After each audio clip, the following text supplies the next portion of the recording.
2026 ICC ஆடவர் T20 உலகக்கிண்ணத்தின் இரண்டாவது அரையிறுதி போட்டியில் இன்று இந்தியா இங்கிலாந்து அணியை எதிர்கொள்கிறது. இந்த போட்டியானது இன்று இரவு 7 மணிக்கு மும்பையில் உள்ள வான்கடே மைதானத்தில் ஆரம்பமாக உள்ளது.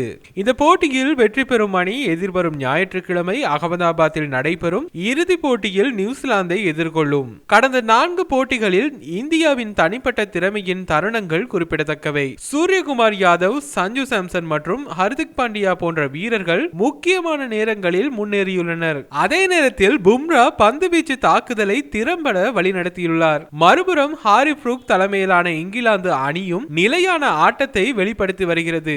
அதில் பாகிஸ்தானுக்கு எதிராக புரூக் அளித்த முக்கியமான ஆட்டமும் அடங்கும். இந்த நிலையில் இரு அணிகளும் இந்த போட்டிகளில் 3 T20 உலகக்கிண்ண பட்டங்களை வென்ற முதல் அணியாக மாறுவதை நோக்காக கொண்டுள்ளன. இந்தியாவும் இங்கிலாந்தும் சர்வதேச T20 உலக கிரிக்கெட்டில் இதுவரை 29 முறை மோதியுள்ளன.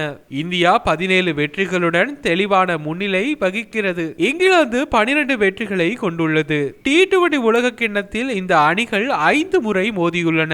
இதில் இந்தியா 3 முறையும் இங்கிலாந்து 2 முறையும் வென்றுள்ளமை குறிப்பிடத்தக்கது.